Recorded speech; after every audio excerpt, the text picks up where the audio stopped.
Tadi gue nanya, Danang mana? Danang Darto gitu. Iya benar, Darto tuh jadi marga gue sekarang. Oh. Gue pokoknya anak seorang kaya lah. Oh, gitu. Oke. Nah jadi Pun tampang lo gak cocok jadi orang kaya. kita tuh nggak ada yang jelek, Oke. kita cuma miskin.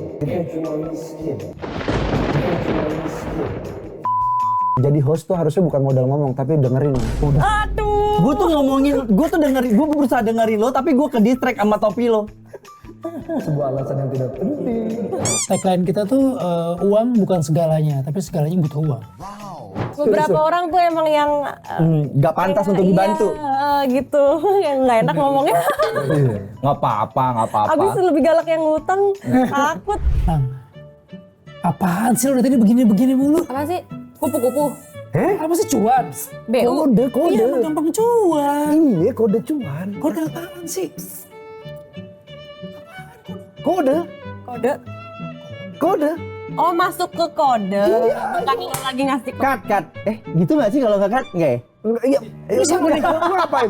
Udah masuk dulu deh, kita ngobrol dulu tentang gampang cuan. Cepetan. Masuk. Lah, oh itu hostnya. Oh.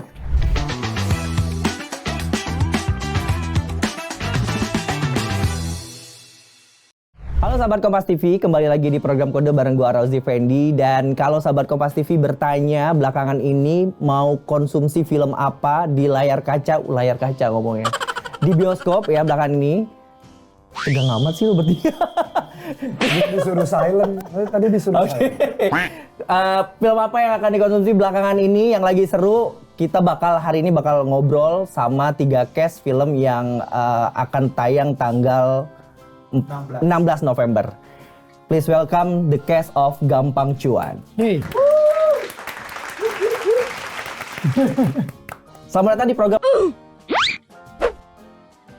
Oh, masih ada nggak? Waduh. Hari ini kita kedatangan Mas Vino, yes, terima kasih. Banyak, dan Mas Danang. Iya. Tapi apalah arti sebuah Danang kalau nggak ada Darto? Ada artinya nih, Mai. Oh, Tadi gue nanya, Danang mana? Danang Darto gitu. Iya benar, Darto tuh jadi marga gue sekarang. Oh. Udah gue daftarin jadi marga dia. Aduh. Iya. Oke. Ngomongin film Gampang Cuan, katanya film ini yang paling relate sama kondisi masyarakat pada umumnya saat ini. Kita boleh dong ngobrol sedikit apa sih yang dimaksud dengan relate dengan kondisi manusia saat ini? Kondisi ekonomi katanya lebih tepat ya. Katanya Mas Danang yang bisa menjelaskan. Oke. Hah? Saya? Kavin. Loh, ini hostnya. ini hak prerogatif host dong. Ya, baik. Nanti kita tambahin. Iya. Makasih. Apa pertanyaannya? Jadi ngomongin ini soal film relasi Gampang ya? Cuan, Iya. katanya film ini berangkat dari isu-isu yang relate di masyarakat. Iya. Isu-isu yang mana sebenarnya? Ya, satu isu yang berhubungan sama uang. Kecuali lu barter, berarti lu nggak relate sama Gampang Cuan. Ini gue suka. Selama lu memakai uang, lu akan relate sama Gampang Cuan. Lu anak pertama, anak kedua, ataupun anak ketiga. Lo anak tunggal. Iya, Oh, jadi ceritanya ini bersaudara ya? Beda keluarga. Dia beda. Lo anaknya siapa? Gua ada namanya anak. Gua mau ngomong tapi takut dikat. Jadi kayak nggak jadi. Gua pokoknya anak seorang kaya lah. Oh, gitu. oke. Nah jadi, Pun tampang lo gak cocok jadi orang kaya? nah masalahnya berapa banyak orang kaya yang tampangnya nggak cocok kaya? Coba sebutin. Banyak sih. Banyak. Nah, Gue setuju. maksud lu siapa? Gak tahu. Udah skip. Wah parah. Ini gua kasih tahu. Canda dulu, canda. Enggak, gua kasih tahu ya sama lu. Kita tuh nggak ada yang jelek. Oke. Kita cuma miskin. Iya. Saat lu sudah perawatan sama segala macam. Kita kembali ke pertanyaan gue tadi. Loh, Oh iya. Oke. Gitu. Jadi semuanya itu melibatkan uang. Oke. Melibatkan uang, anak apa yang punya problem. Gue sebagai anak pertama beban semua di gue. Merasa itu ditemenin sama Sultan. Anak kedua yang gue harus membuktikan. Gue juga pengen disayang, ditemenin sama Bilkis atau sama Aji yang gua tuh yang bisa nyelamatin keluarga, gua tuh yang ini, gua harus diturutin. Ngerasa lu anak ketiga yang seperti itu, berkaca juga sama Aji nanti. Oke. Lu punya hal-hal yang lu sembunyiin dari orang tua lu padahal itu baiknya disampaikan walaupun sakit. Set betul kalau kata Atil Acem ya. Tahu Atil Acem nggak? Tahu. Di balik Metallica. Oke. Nah, Makasih. Iya, jadi kalau kata Atila Can kan set betru. Nah, di sini lebih mementingkan sebenarnya di sini pengen ngasih cerita juga bahwa set betru lebih baik daripada kebohongan yang dibungkus dengan kemanisan. Gitu. Udah gitu jangan mau cepat dalam menghasilkan uang karena nanti di situ dikasih tahu sama beberapa tokoh bahwa cara cepat itu biasanya dampaknya juga residunya cukup banyak gitu. Oke. Itu yang terjadi di film ini. Panjang juga penjelasan Danang ya. Karena emang Tapi banyak, paham nggak? Tapi lu paham kan? Iya, banyak paham nggak? karena Ya, gue ambil hikmahnya aja. Iya, apa? Dari pokoknya jangan instan. Ini soal finansial. Terus kemudian bagaimana? enggak, maksud gue gini, kalau lu nggak paham, jadi host tuh harusnya bukan modal ngomong tapi dengerin.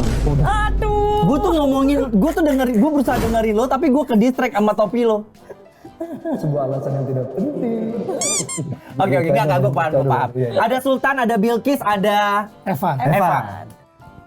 Jadi seorang sultan, Iya. seperti apa sosok sultan? Sebenarnya namanya aja udah sultan gitu kan. Jadi ini sebetulnya sebuah karakter-karakter di sini tuh kayak sebuah sindiran. Sultan, Bilqis itu kan ratu. Atau Bilqis yang kaya raya gitu kan. Nah, fenomena kita di masyarakat sekarang ini apalagi setelah pandemi, terus situasi global ini kan finansial agak tergoncang gitu kan, apalagi keluarga. Sementara ambisi orang-orang tuh pengen cepet punya ini, punya itu, apalagi Crazy Rich mulai mulai bocoran. Sementara kita nggak tahu duitnya dari mana, dan itu memancing masyarakat kita jadi apa yang dia pertontonkan itu mungkin ada positifnya tapi ada negatifnya juga. Negatifnya itu ya mungkin masyarakat yang nggak punya basic karakter atau basic apa yang kuat, pengennya langsung cepet seinstan itu gitu kan. Nah, mulailah pinjam ke jasa-jasa keuangan yang nggak jelas, makin terpuruk gitu. Nah, kita mau nangkep fenomena-fenomena itu dari kacamata komedi. Oke. Ini gampang cuan. Ini kan katanya film Gampang Cuan berangkat dari kisah nyata. Iya. Apakah memang real kisah nyatanya adalah orang-orang yang sekarang kayaknya pengen dapat duit cepat, cari investasi yang tanda kutip investasi gitu. Pakai paylater seenaknya misalnya. Pakai pinjol misalnya gitu. Iya banyak memang iya di sekitar sini aja kan pasti juga kita nengok kanan kiri semua orang pernah bermasalah dengan uang. Uang kalau misalnya kita nggak punya jadi masalah. Begitu kita punya banyak pun juga jadi masalah juga ya kan. Benar. Jadi makanya tagline kita tuh uang bukan segalanya tapi segalanya butuh uang. Wow. Jadi memang nah ini kan uang bukan segalanya tapi dicoret ya kan. Akhirnya uang segalanya. Kita mau membahagiakan keluarga kita ya doa pasti. Tapi kan harus ada material yang kita kasih itu untuk memperbaiki ekonomi, misalnya untuk kesehatan orang tua, beli obat, untuk proteksi keluarga, asuransi, semuanya butuh uang. Tapi manajemen keuangan kita, literasi keuangan kita yang masih belum nyampe ke situ gitu. Makanya lewat film ini sedikit banyak ya kita mau coba edukasi lewat situ. Sultan tuh kan anak pertama ya. Seberapa berat sih sosok Sultan sebagai anak pertama di film ini? Posisinya? Kalau posisi mungkin nggak semua posisi anak pertama itu susah. Kalau emang udah akhirnya keluarga kaya raya 7 turunan juga gak akan susah sih. Mau anak berapa juga. Cuman fenomena yang mau diangkat di sini bahwa sandwich generation itu memang ada gitu loh. Sandwich generation. Jadi orang-orang yang memang dia punya mimpi untuk mewujudkan ambisi-ambisinya dia, cita-citanya dia. Tapi di sisi lain dia juga menjadi tulang punggung keluarga, harus menghidupi keluarganya. Jadi posisinya benar-benar kayak sandwich itu. Kegempet kanan kiri, dan akhirnya ya pilihan orang itulah yang menentukan kemana mau dia bawa hidupnya dia, atau dia mau bekerja untuk keluarganya, atau dia mau bekerja untuk dirinya sendiri, keluarganya bodo amat. Nah pilihan-pilihan itu kan sebenarnya yang menjadi banyak lah kita lihat di sekitar kita gitu. Banyak orang yang juga mungkin nggak kuat juga dengan tekanan-tekanan hidup seperti itu, akhirnya seperti tadi. Pinjol atau cara cepat ya sebetulnya bukan masalah pinjol dan lain sebagainya. Benar. Ya karena balik lagi ke pemakaiannya gitu. Kalau misalnya kita emang smart wise, kita tahu misalnya jasa keuangan ini legal, syarat-syaratnya kita mampu gitu, dan track recordnya bagus ya kenapa enggak. Kan kebanyakan sekarang menghujat, wah gue dikejar-kejar ini. Ya waktu lo minjem syarat-syaratnya lo udah baca apa belum gitu. Takutnya cuman karena lapar semata gitu kan, pengen punya barang ini BC ya ntar lah gue gampang bayarnya. Pokoknya Dan ini diceritain nggak di dalam film Gampang Cuan? Nah, fenomena-fenomena ini. nah enggak. Enggak. Nonton makanya bagus. Thank you ya. Nonton. Jawabannya seperti apa nanti ada di Oke. filmnya. Oke. Kita ke mbaknya, anak kedua Bilqis. Perannya seperti apa? Ini kayak yang paling bener nih. Oke, jadi kalau Bilqis tuh ya anak kedua, dia tuh kayak punya beberapa keresahan-keresahan gitu di dalam dirinya ya. Karena aku nggak tahu di luar sana mungkin pasti banyak yang rasa kalian yang anak tengah gitu tidak terlalu dikasih kebebasan kayak kakaknya, tapi tidak terlalu dimanja kayak adiknya. Jadi dia seperti ada di posisi yang nanggung gitu ya. Cuma dia Masalah ini, anak kedua pada umumnya lah ya. Anak tengah, anak kamu anak keberapa? Anak kelima sih by the way. Dari 5 bersaudara. Oh, Terakhir. udah ada. Iya, jadi ya kayak gitu. Dan si Bilqis ini tuh sebenarnya pengen ngebuktiin gitu sama keluarganya, sama temen-temennya di lingkungannya bahwa gue juga bisa kok kayak kakak gue, kayak abang gue si Sultan nih yang merantau ke Jakarta ini, yang ternyata pas disamperin tidak sesuai dengan kenyataan. Nah, jadi pada dasarnya lo nggak klop berdua. Sebenarnya Sebagai anak pertama sama anak kedua kan biasanya nih nggak klop nih di keluarga nih. apalagi biasanya. kalau umurnya jaraknya deket ya. Iya, Jadi kan kadang-kadang kalau berdeket kan kalau ketemu berantem mulu, kalau jauh kangen-kangenan gitu. Sebetulnya nggak klopnya karena kan sebetulnya Sultan ini sebetulnya walaupun dia penuh keterbatasan, tapi kan keluarga di kampung tuh taunya setiap bulan ngirim duit. Terus kerjanya di properti.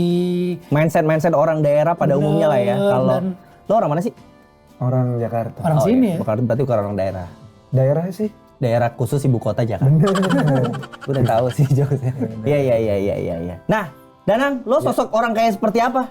Gua adalah Evan itu, Danang apa Evan? Evan. Evan itu adalah orang yang dibesarkan sama uang. Ini Evan ini kebalikannya keluarga Mama dia. Mama dia. Iya. Mama dia tuh mama kita Mama dimainin dia sama tuh, Mariam Belina. Oke, Iya. Mariam Belina. Nah kalau gue emang dibesarin sama uang, jadi semuanya ya udah gue bisa beli, gitu. Oke. Nah kalau mereka kekurangan uang, gue kekurangan kasih sayang, makanya gue nyari di luar dengan cara beli. Beli kasih sayang itu dengan uang. Iya, gitu. Relate ya. Evan ada. Jadi emang ironinya dikasih lihat langsung sama Mas Rahabi, gitu. Iya, Mas Rahabi sutradara dan penulisnya, dia ngasih lihat langsung bahwa oh ya ini nih ada dua kubu ini yang akhirnya ketemu dan akhirnya menjadikan cerita ini jadi punya warnanya sendiri. Gitu. Oke, I see. Susah nggak sih menemukan chemistry Vino sama Anya dulu deh, yang sama jadi saudara, jadi abang ketemu gede nih sekarang ceritanya. Gimana nya? Ya alhamdulillah sih nggak susah ya. Soalnya kita tuh prepnya kemarin sekitar hampir sebulan gitu.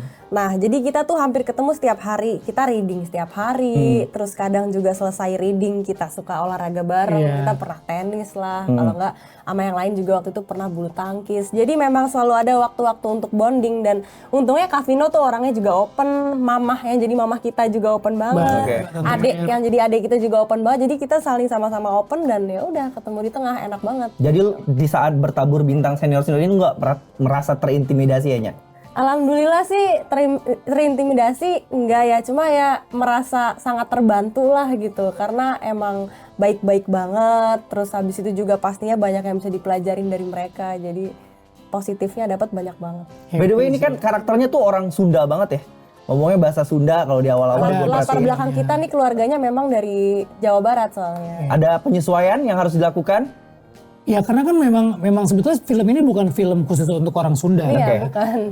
Film ini film Indonesia tetap, tapi karena ceritanya tentang perantauan, Ya. perantauannya juga dari Jawa Barat, nggak terlalu jauh dari Sukabumi. Karena ya maksudnya kalau merantau jauh-jauh naik pesawat, mereka nggak punya duit juga gitu, jadi merantau dari Sukabumi. Paling nggak ya harus ada bahasa-bahasa Sundanya gitu. Walaupun di film ini nggak semuanya pakai bahasa Sunda, tuh ada yang full, ada yang setengah, ada yang bahasa Indonesia. Kita ada coach juga, ada coaching juga. Kita ada coaching juga yang ngajarin kita tentang bahasa Sunda. Apalagi ya? Ya pokoknya bahasa Sunda di sini memang jadi background lah. Background kalau misalnya keluarga ini berasal dari Sunda. Ya. Nggak menjadi menjadi pakem yang film ini film orang Sunda, enggak. Oke. Apa sih kesulitan terbesar selama proses produksi, selama proses pendalaman karakter? Mungkin dari lo dulu. Ya ngejadiin si Evannya itu, kayak yang tadi lu bilang, lu tuh nggak ada tampang orang kaya. Nah gimana caranya gue ngebentuk? Karena gue juga mengamini itu. Gue anjir gimana nih jadi orang kaya ya. Akhirnya ya udah gue bentuk gitu dengan berbagai macam hal. Jadinya jadilah si Evan. Dialog-dialog lu juga tentang keuangan tuh monolog lu. Iya. Panjang. Iya itu kayak gitu. Jadi emang ya latihan aja sih. Emang ngebentuk si Evannya biar jadi dulu. Kalau Vino gimana? Apa kesulitannya? Karena kan ini masalah finansial. Gue nanti akan bertanya juga. Lo pernah nggak sih mengalami masalah finansial sesungguhnya gitu? Kesulitan yang paling pertama adalah gimana ngebangun chemistry sih sebetulnya. Karena ini kan cerita tentang kakak beradik yang deket banget. Kalau dalam 5 menit, 10 menit pertama orang nggak percaya ini kakak adik ya susah. Karena ke belakangnya itu ceritanya tentang mereka semua gitu. Itu yang pertama. Terus yang kedua ya memang karena bukan bahasa dari ibu kita, bahasa Sunda itu. Jadi penyesuaian, intonasi dan sebagainya itu memang kita harus gali lagi sih. Walaupun kalau misalnya ada salah-salah ya nggak sempurna ya pasti ada. Tapi kemarin alhamdulillah kita sudah pernah. Jadi produser sama sutradara ini karena film ini mayoritasnya yang ngomong Sunda. Mereka tes market tuh pertama ke Bandung, Cirebon gitu, Tasik. Ditontonin dulu tuh ke yang emang benar-benar wilayahnya Survei lapangan langsung ya? Survei lapangan gitu kan. Ternyata baca-baca komentarnya, postingannya, wah ternyata pada happy gitu. Oh jadi kita juga sebagai pemain juga kita tenang. Ya itulah sebenarnya tantangannya itu apalaginya. Iya. Kalau aku pun juga sama tadi kayak Kak Vino gitu, kayak chemistry-nya alhamdulillah dapet, dan memang kita nih harus gimana pun caranya kita harus believable deh kalau kita tuh kakak adik gitu loh, yang emang yang kakak adik bukan yang sekedar sayang-sayangan ya, yang realistik gitu. Yang realistik yang kita tangkap sih kayaknya kayak gitu ya. Itu terus yang kedua juga yang tentang belajar itu, tapi aku juga nggak menilai itu sebagai kesulitan sih. Malah maksudnya itu benefit. Challenge dan benefit buat aku, karena kalau nggak belajar dari sini mau belajar dari mana lagi? Seneng deh dapat film Gampang Cuan bisa belajar bahasa Sunda gitu kan. Jadi gitu. Kalau soal yang literasi keuangan itu kebetulan memang kita ketika terima skrip ini Rahabi sebagai penulis dan sutradara, produser juga mereka udah melakukan riset yang panjang banget sih soal literasi keuangan itu. Dan literasi keuangan yang mau disampaikan di sini tuh memang benar-benar masih kulitnya karena justru kan gap komunikasinya itu kan justru kepada orang-orang yang baru yang baru mau mulai investasi, baru mau kenal saham, baru mau mulai trading, atau orang yang baru berpikir bagaimana cara dapat duit instan gitu ya. Betul, itu kan sebetulnya gap komunikasinya di situ gitu. Bahkan ketika kita nonton premier kemarin ada teman-teman dari financial expert, mereka malah happy banget karena gini, sebetulnya kita tuh kebingungan gimana caranya berkomunikasi dengan orang-orang yang memang buta sekali dengan literasi keuangan. Nah film ini bisa mereka jadikan salah satu jembatan gitu loh. Menghancurkan communication gap-nya justru. Iya, karena kan dengan bahasa-bahasa yang sulit nggak mungkin lah. Nggak usah mereka, gua aja susah gitu kan. Pertama kali baca, oh ini ternyata kayak begini, ternyata kayak begini gitu. Kita kan biasanya konvensional kan. Iya. Dan ternyata ya buat financial expert itu, oh ini sangat jadi jembatan untuk membantu mereka komunikasi mereka ke orang-orang yang baru. Pesan apa sih sebenarnya yang mau disampaikan oleh Gampang Cuan melalui film Gampang Cuan? Gue ngeliatnya ke lu dong. Oh iya. Mas Dana. Gue kan mantul enggak ya? Iya. Yang tadi tentang keluarga. Yang tadi semanis apapun, sesedih apapun disampaikan, jangan ada yang disembunyiin. Terus beban itu ditanggung bareng-bareng. Udah gitu kalau urusan sama uang tuh masalah gimana lu ngabisinnya, lu ngeluarinnya bukan cara ngedapetinnya. Dan gue pribadi, gue belajar dari Sultan satu hal sih. Uang itu bukan tujuan, uang itu kendaraan menuju tujuan lo. Itu menurut gue menarik banget karena nanti deh di scene terakhir kalian lihat tujuannya Sultan tuh apa, kan mana sih kameranya? Oh iya ini. Iya itu kayak gitu. Jadi pinter ya guys ternyata. Jadi ya kurang lebih Padahal gue bilang tadi ngedenger ya. Aduh. Iya gue denger. sorry. Justru karena gue denger gue ngeliat kok lo pinter gitu. Gitu loh, nah, aduh. Iya. Jadi ya pesannya kurang lebih ya perlakukan uang jangan jadi sebagai halangan atau musuh atau apapun, tapi gimana caranya lu menggunakan dia gitu. Dan Sultan itu belajar dengan cara yang sulit sekali, dekat sekali, dan itu bisa kejadian sama siapapun yang ada di luar ceritanya Sultan, Bilqis, Aji, dan Mama Dia. Kalau kata Gen Z sekarang ini tergantung mindset. Nah, mindsetnya itu seperti apa? Nah. Dalam memperlakukan uang dan melihat uang seperti apa Keren. gitu. Intermezzo aja nih sebenarnya dari masalah isu yang diangkat oleh film Gampang Cuan, family issue, sandwich generation, terus literasi keuangan. Di antara isu-isu itu yang paling relate dengan lu bertiga isu yang mana? Anya? Yang paling relate ya dengan isu itu ya. Alhamdulillah sih kalau ngerasain yang kayak kita rasain di film jelek-jeleknya gitu kayaknya belum pernah ya, maksudnya yang sampai dikejar-kejar debt collector gitu-gitunya sih untungnya nggak pernah ya, jangan sampai gitu. Tapi mungkin yang relatable-nya itu ketika ngelihat keluarganya kita kali ya. Karena kan kalau keluarga kita tuh mamahnya kan ngebesarin kita sendiri, soalnya ayah kita tuh ceritanya udah meninggal. Iya sih. Gitu. Meninggalkan hutang 300 juta itu. Iya.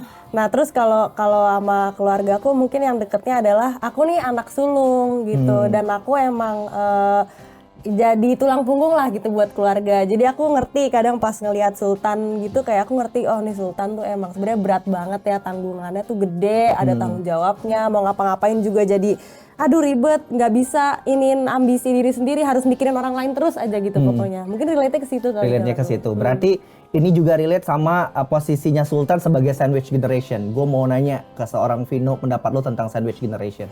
Buat gue sebetulnya bisa jadi posisi dan negatif ya, karena gimana pun juga gini, orang-orang teman-teman yang berada di posisi sandwich generation itu kan masalah pilihan. Lo mau pilihan lo apa nih? Lo mau berjuang untuk keluarga lo, apa lo mau egois buat diri lo sendiri, lo kejar mimpi-mimpi lo dulu. Nggak bisa disalahin sih dua-duanya gitu. Mungkin ketika dia sukses kejar mimpi dia, baru dia nolong keluarganya gitu, ataupun sebaliknya. Cuman buat gue posisi-posisi itu tuh emang harus benar-benar diisi dengan pengalaman dan ilmu yang benar sih sebetulnya. Jangan, jadi lo mesti punya bekal yang cukup gitu. Sekarang yang bekali diri lo sendiri ya lo sendiri gitu. Makanya kadang-kadang informasi kan sekarang udah terbuka banyak. Ya. Mana yang lo mau ambil nih? Mana yang lo mau ambil? Kalau misalnya lo cuma mikirin, wah gue sandwich generation, gue harus waktu gue nggak banyak, gue mau ngambil cara cepat untuk dapetin duit, gampang cuan kayak di film ini. Ya gampang cuan, gampang boncos juga. Tapi kalau lo mau tetap berproses, lo mau tetap belajar, manajemen keuangan lo bisa lo atur gitu. Ya lo akan survive gitu. Dan ketika lo sukses jadi sandwich generation gitu, di posisi sandwich generation lo jangan terlalu menjadi seorang hero juga. Wah, gue hebat banget nih, gue sukses, keluarga gue makmur karena gue nih yang enggak juga. Emang udah jalan lo aja begitu. Jadi gitu. menurut lo banyak orang yang elaborasi status sandwich generationnya? Iya, karena gue sandwich generation nih dan gue sukses. Gue udah sukses karir gue sekarang membantu keluarga gue gitu. Gue sekarang tercukupi karena gue yang enggak juga. Emang kewajiban seorang anak untuk menghidupi orang tua dan keluarganya itu kewajiban. Sampai kapanpun itu jadi kewajiban lo gitu. Jadi lo nggak setuju ya kalau orang bilang posisi sandwich generation itu salah karena dapat beban, kata kutip beban gitu. Sekarang gini, beban itu akan membentuk karakter lo. Ya. Beban itu akan menjadi orang yang akan melihat diri lo sebenarnya gitu. Kalau lo lari dari tanggung jawab lo bisa menjadi orang yang kecil. Tapi ketika lo nggak akan dinilai ketika lo sukses sih. Yeah. Tapi ketika lo berusaha, proses lo untuk ngangkat diri lo sendiri, ngangkat keluarga lo, itu yang akan orang nilai gitu. Okay. Prosesnya sih sebenarnya. Oke, jadi itu akan melihat sejauh mana kualitas hidup lo sesungguhnya dari status lo sebagai Dan sandwich generation itu kan sebetulnya bukan cuma sekarang aja dialami. Udah dari dulu. Dari dulu juga udah ada. Dari dulu. Cuman bahasanya aja lebih keren jadi sandwich generation. Padahal sebetulnya tekanan atas bawah kan. Sandwich generation juga dialami dalam dunia pekerjaan ya. Betul. Yang baru nggak hanya dunia keluarga, kerja juga gue jadi karyawan baru ya kan. Ditekan sama seniornya tapi harus juga buat laporan sama bosnya ya kan. Iya. Ada contoh output yang baik dan ada contoh output yang Betul, gagal. Silakan betul. lo pilih yang mana gitu. Lo mau jadi orang yang mana gitu. Soal literasi keuangan, lo pakai paylater nggak sih? Danang nih. Pernah pakai paylater nggak? Enggak. Gua aja baru punya M-Banking 2 bulan yang lalu. Baru bisa lu. Aneh banget. Gua sangat amat Terus lo pakai cash? cash. Menurut gua cash gua. Gua masih pakai cash, gua masih pegang cash walaupun sekarang karena rumah gua dekat gua nggak bawa dompet ya, tapi Why? iya karena Kalau sekarang orang udah pakai kris, gimana dok? nah pada kenyataannya di luaran yang terjadi adalah walaupun lu udah menyediakan kris, orang tetap butuh cash. Orang butuh cash. Masih belum se-Jerman itu kita. Iya, jadi kayak ya udah gua belajar, gua pelan-pelan belajar punya M-Banking menggunakan apa? Klik gue baru belajar tuh. Iya. Nah terus tiba-tiba ada paylater, ada apa pinjol, gue kayak enggak deh. Karena menurut gue kartu kredit aja tuh udah sesuatu yang sangat canggih ya buat gue dan itu lu harus tahu cara mainnya. Gue mempelajari cara pakai kartu kredit atau berhutang atau apapun adalah gue mastiin dulu gue punya uangnya baru gue berhutang. Karena lo nggak nganggap itu sebagai uang tambahan. Nah iya gitu. Gue akhirnya ya belajarnya gitu aja. Soalnya saya pernah miskin dan saya nggak mau miskin lagi. Itu. Simple ya, belajar dari pengalaman diri sendiri. Itu. Penting. Sorry. Penting. Ya lo tau nggak limit paylater lo di aplikasi fintech lo berapa? Nggak Nggak tahu tahu. ya? Maksud emang ada tulisan gitu ya? Jadi kalau paylater itu kan ada limit pemakaiannya gitu. Nah masing-masing orang berbeda sesuai dengan pemakaian. Berarti lo nggak pernah gunain paylater lo ya? Belum pernah. Oke. Kalau lu gimana bro? Hah? Kita buka deh. Jangan dong. Ntar lo kaget. Banyakan tunggakannya Semoga cepat lunas. Nggak dong. Tapi benar tadi mindset banyak orang terlilit pinjol atau terlilit hutang dari kartu kredit itu karena mereka menganggap itu adalah uang tambahan. Sedangkan mereka tidak mengukur kapasitasnya. Gue bisa nggak ya bayar ini di bulan depan? Nah, gue belajar sesuatu juga sih dari karakter Bilqis. Ya. Gue melihatnya segala sesuatu yang terburu-buru itu enggak. Cepat sama buru-buru tuh beda. Gue belajar dari Bilqis. Oke. Gitu. Jadi di perjalanannya nanti lo kalau nonton filmnya lo akan melihat itu. Ternyata emang yang dibutuhin adalah ya pelan-pelan. Fokus gitu. Fokus. Gitu itu yang gue rasain. Jadi sesuai lah, berarti ada literasinya dalam film ini ya, yang diceritakan ya, melalui seorang kalau Bilqis. itu kan pendapat gue pribadi ya. Kalau kalian mendapat Ya orang harus nemuin dong di film ini. ya nggak Biar dapat harus ya kan. manfaatnya. Gue menceritakan pendapat gue. Oh, iya. Salah mulu kamu. Oh iya, harusnya salah mulu saya gitu. Oke, kita masuk ke next question. Gua mau nanya ke salah satu di antara kalian bertiga. Danang. Kak Vino. Pertanyaan yang pertama adalah share satu tips atur keuangan menurut lo Anya. Menurutku ya, satu tips. Kalau aku itu punya kebiasaan nih dari pribadi aja ya, bahwa misalnya aku punya tabungan sekian 100% nih. Aku tuh kayak nggak mau pakai 50% ya, misalnya mau beli mobil atau mau beli apa gitu, kayak jangan sampai lah 50% ini kepake gitu. Karena aku selalu punya pemikiran bahwa aku nih sebagai manusia harus nyiapin dana darurat, dana apa, pokoknya Ada kayak gitu. kantong-kantongnya ya? Ada kayak sendiri-sendirinya gitu, jadi biar aman terus. Itu tips lo. Tipsku. Kalau Vino? Ya itu bener banget. Tapi yang paling penting adalah sekarang karena masalah tren, jangan ikut-ikutan sih. Itu paling penting, jangan ikut-ikutan. Jangan FOMO ya. Kalau kata Jangan FOMO gitu. Apa yang orang punya, lo mau ikutan punya. Kadang lo nggak butuh itu sebenarnya. Cuman karena pengen penasaran doang, akhirnya lo udah beli sesuatu nggak kebeli. Sementara manajemen keuangan yang udah lo atur, gara-gara lo beli A, beli B, goncang kan tuh. Akhirnya nggak nutup. Itu sebetulnya. Semua ini sebetulnya berantakan gara-gara FOMO tadi. Gara-gara kepengenan itu, gara-gara nafsu yang lu pengen aja gitu. Kadang-kadang lu karena iya pengen aja bener. pengen aja gitu dan lu nggak bisa ngatur mana yang prioritas mana yang enggak, udah gitu aja. Di dalam dunia sosial berhubungan dengan teman-teman kan pasti ada aja tipe teman yang suka ngutang ya. Menurut lo fenomena orang yang suka ngutang tapi lebih galak daripada yang ngutang? Itu kayaknya kebanyakan kayak gitu ya. Kayaknya. Pernah mengalami itu nggak Nang? Gue pernah. Lo yang disantet apa lo yang nyantet? Gua lah. Lo yang ngutang. Tips lo kalau menghadapi teman-teman yang tiba-tiba datang ke lo ngutang gitu. Ya doain aja selamat lah. Iya benar, doain aja selamat ya udah. Tapi ya udah nggak usah. Maksudnya memaafkan kan nggak harus berhubungan lagi kan gitu. Ya udah. Abis itu banyak yang gue pelajarin. Karena gue sempat kaget juga punya uang kan. Punya uang saatnya membantu orang. Tapi ternyata tidak semua orang pantas dibantu gitu. I see. Iya, jadi Quote of the day guys. jadi ya udah kalau kita lihat dulu nih kayak investor aja. Apakah dia bisa kuutangi gitu, harus diteliti dulu gitu. Tapi lo pernah ngutang nggak sama temen lo? Wah, pasti dong. Masa enggak? At least bayar bill dulu lah gitu gak? Oh iya, Lo pikir ceritanya tadi temennya dia.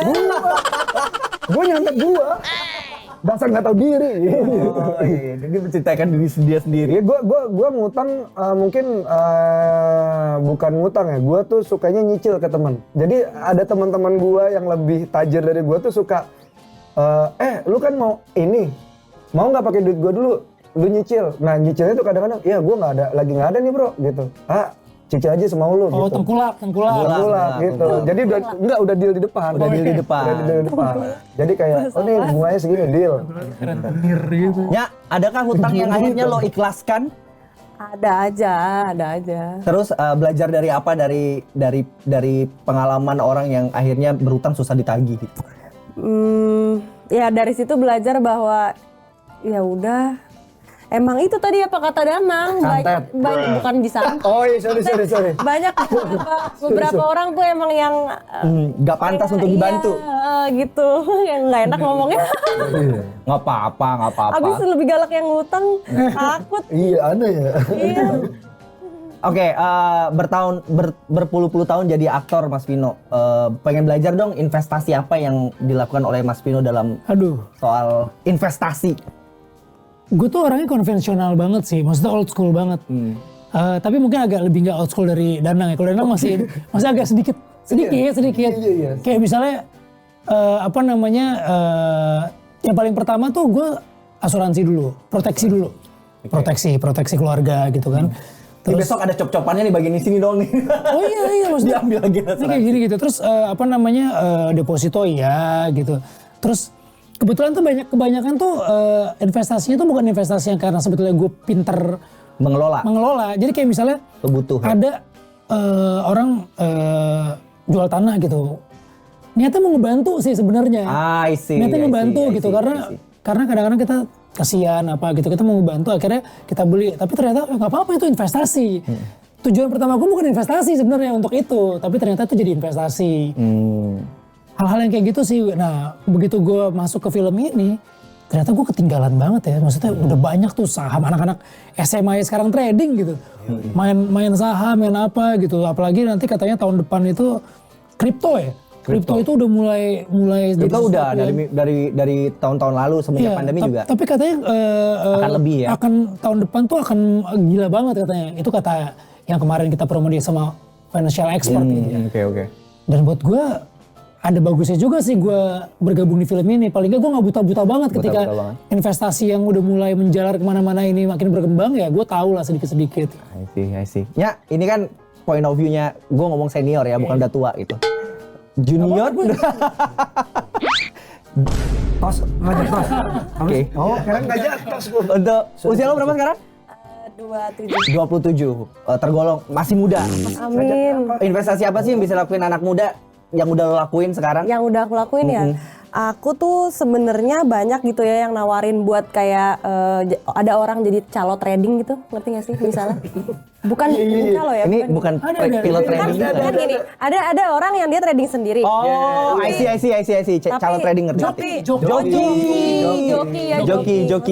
Iya, nah aku tuh sebenarnya pengen invest gitu, cuma karena emang knowledge aku terbatas gitu ya tentang dunia saham dan lain-lain. Jadi aku agak-agak nggak berani. Terus ada yang nawarin kayak mau nggak? But you do it trading, by the way? Enggak. Oh enggak, oke. Jadi aku kayak takut karena emang belum percaya aja. Tapi ya aku sekarang paling investasinya itu ke bisnis gitu. Ke bisnis kayak bisnis olahraga atau apa gitu. Yang emang aku ngerti bidangnya dan yang ngejalanin orang yang profesional. Jadi tinggal naruh uang. Tapi kan sekarang banyak juga orang yang duitnya banyak tapi dia nggak tahu duitnya mau diputerin buat apa. Makanya muncullah joki-joki bisnis. Joki-joki bisnis. Yang muterin perusahaan, duitnya diinvest kemana-mana. Betul. Tapi dalam memilih joki-joki bisnis ini, sebaiknya ya berhati-hati juga. Iya, Karena banyak kasus belakangan ini adalah orang yang menginvestasikan dengan ekspektasi uangnya kembali, tapi ternyata tidak kembali. Betul, semua harus hati-hati. Joki pun juga harus hati-hati. Investor itu duitnya dari mana gitu. Semuanya punya risiko. Semuanya punya risiko. Kalau lo selain kontrakan lo berpintu-pintu, apa investasi lo? Ya kontrakan gue emang pintu doang. Anjir lapangan. Gitu. Iya, nggak ada, gue paling reksadana. Nah, gue bener-bener Itu aja udah keren loh, itu reksadana. keren, bro. Iya. reksadana tuh menurut gue kayak udahlah gue nggak apa-apain gitu. Jadi semua kayak tadi Anya dan caranya Kavino tuh gue terapin. Maksudnya bukan gue terapin setelah ketemu mereka enggak, tapi emang gue melakukan apa yang mereka lakukan. Habis itu uang dinginnya ya gue taruh aja reksadana, udah nggak gue apa-apain. Toh gue gue ngerasa kayak dulu gue cukup kok hidup dengan uang segini ya kenapa sekarang harus lebih gitu. Nah, gitu. Gue nyimpulin sekarang dana nganggur lo banyak banget ya. Banyak. Uang dingin lagi nyebutnya, berarti kan gila. Gila, bisa dikutip nih. Bisa dikutip nih Kompas.tv. Wah, anjir ternyata kemarin gue habis beli planet lagi. Langsung bingung. Aduh, hindarnya gimana dasar bodoh. Oke, keren banget. Kita tepuk tangan dulu buat ketiga case Gampang Cuan. Terima kasih banyak. Boleh dong sedikit promosi ke sahabat Kompas TV buat yang ingin menyaksikan Gampang Cuan. Boleh siapa nih? Anya dulu deh, Anya. Oke. Hai buat teman-teman semua. Jadi film Gampang Cuan tayang tanggal 16 November 2023. Bisa langsung nonton di bioskop kesayangan kalian. Oke, jadi sebetulnya obrolan kita tadi soal keuangan kayak berat banget ya. Film ini sama sekali nggak berat kok. Nggak. Sama sekali nggak berat. Jadi literasi keuangan itu akan disampaikan secara smooth. Semuanya basicnya komedi, keluarga, dan ini sebetulnya relate banget sama kalian semua. Karena kenapa kita ngomong relate? Ya sebenarnya itu sehari-hari. bukan, itu review dari orang-orang sih. Ketika orang nonton, mereka tulis review di sosmed, ini relate banget sama gue sebagai anak pertama, relate banget komedinya sama gue, relate banget sama dulu gue pernah boncos main saham. Nah kayak gitu-gitu tuh sebetulnya yang bikin kita akhirnya memakai kata relate ini untuk promo film ini sebetulnya. Lo mau nyampein satu? Enggak kayaknya. Nyampein dong. Lu pintar banget ini. Iya, 16 November jangan lupa nonton di bioskop di minggu pertama. Krusial banget soalnya. Hari pertama juga. tanggal 16. 16 November, please. 16 November. Iya. Please. Jangan disia-siakan film yang bisa ngebuat lu ngajak keluarga lu merenung bersama. Iya. Jadilah agen-agen cuan kami. Jadilah agen-agen cowok. Iya. Ya, semoga nggak ada yang habis ini mematikan pay letter dan lain-lain ya. Karena film Gampang Cuan. Paylater berfungsi. Paylater berfungsi, gitu. Si make. belum. Jadi lo nggak cuma dapat hiburannya, tapi dapat edukasinya juga. Jadi nggak rugi nonton Gampang Cuan. Jangan lupa 16 November. Iya. Cukup di sini kode episode kali ini. Sampai jumpa di konten kode berikutnya. Dadah.